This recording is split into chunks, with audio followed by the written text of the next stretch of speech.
Hello everyone, how are you? This is lecture number 73। हमारे पास आज जो लेक्चर हम डिस्कस करने जा रहे हैं वो 73 लेक्चर है। इसके अंदर आज हम डिस्कस करेंगे हमारे पास आर्टिकल नंबर 141। अगर इंडियन एविडेंस एक्ट के अंदर आप देखेंगे तो ये सेक्शंस बन जाएगा हमारे पास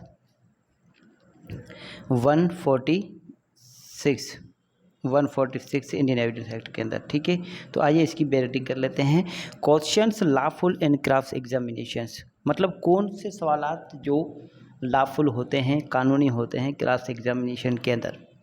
when a witness is cross examine, जब भी किसी शख्स का, किसी गवाह का, किसी विटनेस का क्रॉस एग्जामिनेशन किया जाता है, ही में इससे पूछा जा सकता है in addition to the questions herein before referred to be asked any questions which tend, मतलब जिस शख्स से क्रॉस एग्जामिनेशन की जा रही है उससे और भी सवालात पूछे जा सकते हैं जो कि उसको टेंड करे। अब वर्ड यहाँ पर एक इस्तेमाल हुआ है टेंड मीन्स रेफर, जो कि रेफर करे किसको, टू टेस्ट हिज वेरासिटी, मतलब उसकी ईमानदारी चेक करना, उसकी सदाकत, उसकी सच्चाई को चेक करना कि ये बंदा कितना सच्चा है, ये बंदा कितना सच्चा है या नहीं, मतलब ये बंदा सच्चा है या नहीं, उसकी सच्चाई चेक करने के लिए कोई भी सवाल पूछा जा सकता है। To discover who he is, ये सवालात उससे किए जा सकते हैं कि ये कौन है। And what is his position in life, कि ये कौन है, इसका ज़िंदगी में क्या इसका पोजीशन है, अपनी ज़िंदगी में इसका जो है कौन है, कहाँ रहता है, क्या करता है। ठीक है, इस हिसाब से ये सवालात उससे पूछे जा सकते हैं। आ रही बात समझ में कि इसकी सोर्स ऑफ इनकम क्या है, ये कहाँ रहता है। ठीक है, विटनेस इज जीनियन और नॉट, कि ये विटनेस जो आया है वो जीनियन विटनेस है, वाकई विटनेस है, या फिर एक प्रोफेशनल जो है एक विटनेस है, पैसों से आया है। ठीक है, वो उनसे पूछा जा सकता है। ठीक है, कि ये कौन है, कहाँ से आया है, क्या करता है। आ रही बात समझ में। उसके बाद हम चले जाते हैं नंबर 3 पर। नंबर 3 बात करता है टू चेक हिज क्रेडिट। ठीक है, इसकी जो ईमानदारी है ना, इसका जो क्रेडिट है ना, उसको नेक नीयत जो है ना उसको हिलाना, उसको चेक करना। बाय इंजरिंग हिज कैरेक्टर, उसका जो किरदार है उसको इंजर करते हुए, उसको जो है तकलीफ़ पहुंचाते हुए। although the answer to such questions might tend directly or indirectly to criminate him or might expose or tend directly or indirectly to expose him to a penalty or forfeiture। यहाँ पर सवालात ये आ जाता है कि उससे ये सवालात करने, ऐसी नौयत के सवाल करने, ठीक है, कि वो क्या करता है, कहाँ रहता है, ठीक है, किस किस्म की जो है ना उसका जो किरदार क्या है।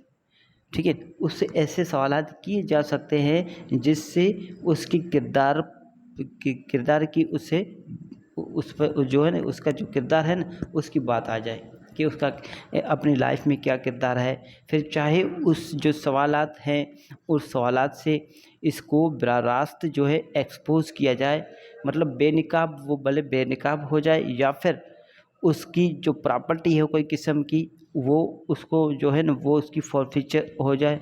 ठीक है, या फिर उसको कोई किसी किस्म का भले पेनल्टी भरनी पड़े उस सवालात की वजह से।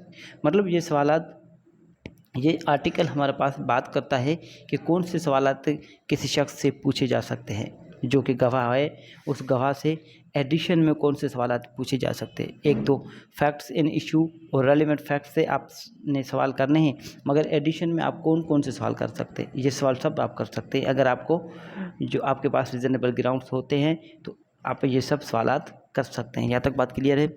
अगर यहाँ तक बात क्लियर है तो इसके बाद हम आर्टिकल जो है 142 देखेंगे। 142 और इंडियन एविडेंस एक्ट के अंदर आप अगर देखेंगे तो ये बन जाएगा 147। ठीक है, ये 147 बन जाएगा। आइए इसकी बेर निकल लेते हैं। When witness to be compelled to answer, किसी भी गवाह को कब मजबूर किया जा सकता है कि वो जवाब दे। आगे बात समझो। If any such questions relates to a matter relevant to the suit or proceedings, जब कोई भी सवाल जो है जो है उस मैटर से जो है ना रेलिवेंट हो, ठीक है, मुतलका हो, फिर चाहे उस सूट से हो या फिर किसी भी केस से हो, ठीक है, the provisions of article 15 shall apply thereto. अब जो 15 आर्टिकल के जो भी हमारे पास प्रोविजंस है ना वो इन पर अप्लाई होंगे, ठीक है। और हमारे पास कानून शहादत के अंदर ये बन जाएगा आर्टिकल 15 और इंडियन एविडेंस एक्ट के ये अंदर बन जाएगा 132, ठीक है। तो ये क्या बात करता है, हमारे पास 15 आर्टिकल जो है 15 आर्टिकल है वो क्या बात करता है। 15 आर्टिकल्स, आर्टिकल 15 बात करता है witness not excused from answering on ground that answer will criminate, ठीक है, कि कोई भी गवाह इस बात इस पॉइंट पर जो है ना सवाल का जवाब देने से इनकार नहीं कर सकता है कि अगर मैं जवाब दूंगा तो मैं मुजरिम बन जाऊंगा, ठीक है। सिर्फ इस पॉइंट पर वो इनकार नहीं कर सकता, उसको जवाब देना है। आ रही बात समझ में, यहाँ तक बात क्लियर है, ठीक है। Thank you so much.